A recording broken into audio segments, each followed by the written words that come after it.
25-year-old Sumit sits motionless inside a chalk-drawn circle. He hasn't bathed in weeks. The floor is cluttered with a chaotic array of tantric items. The descent began at a college party.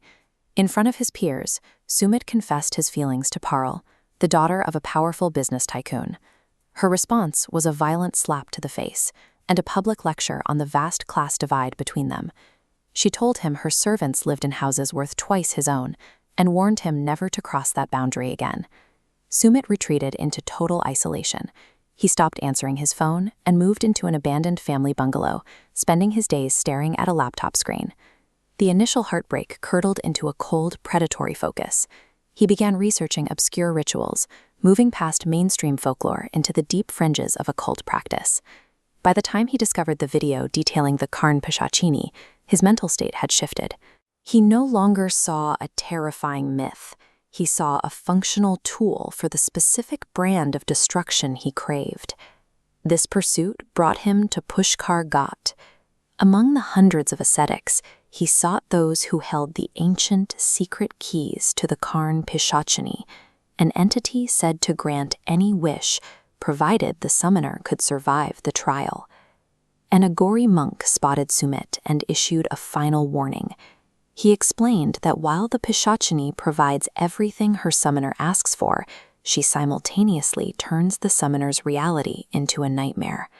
Sumit ignored the warning. He waited for the monk to look away, snatched an ancient, cryptic manuscript from the ashes, and ran.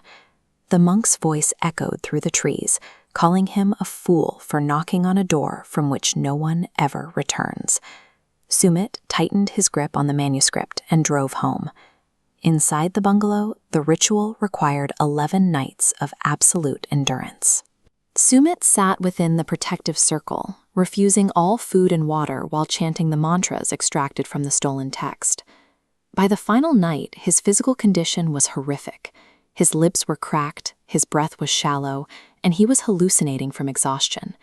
He had systematically broken his own body to prove his worthiness to the entity. At 11 p.m., the darkness of the room gave way to a blinding white light. A woman of striking, hypnotic beauty stepped forward, her appearance a complete contrast to the filth and decay of the room. She offered a simple bargain. She would act as his companion and grant his every wish, including the death of Parul. In exchange, Sumit had to provide a human sacrifice every single night. In his delirious state, the cost seemed manageable. He didn't realize that the act of summoning had already stripped him of his perspective. He was no longer an equal partner in a deal, but a subordinate. The entity acted that same night. As Parul stood before her bedroom mirror, a distorted, shadowy figure manifested behind her.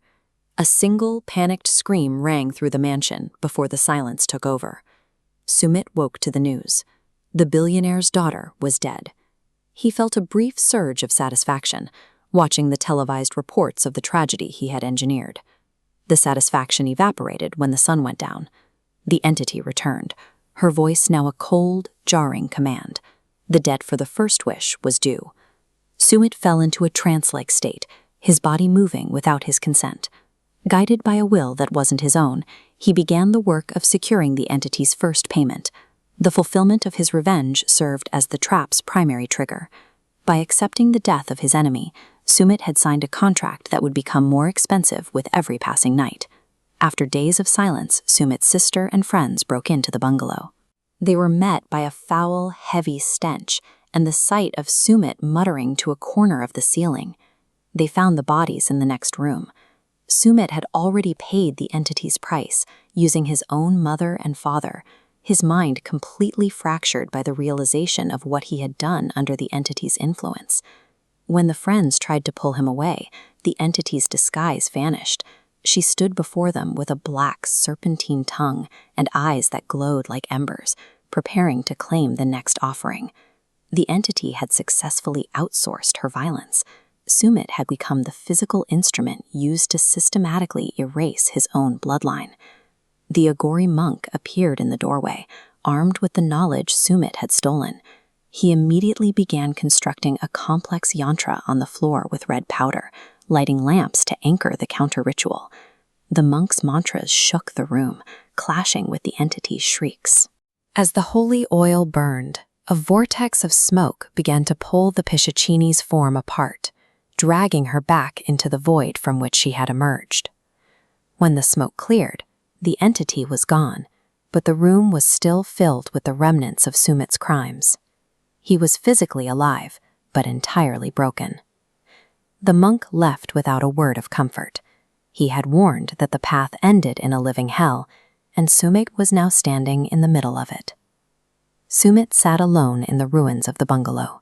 He had successfully destroyed the woman who humiliated him, but to do it, he had to dismantle every other part of his life. He was left with exactly what he had sought, the memory of the slap and the absolute silence of everyone he had ever loved.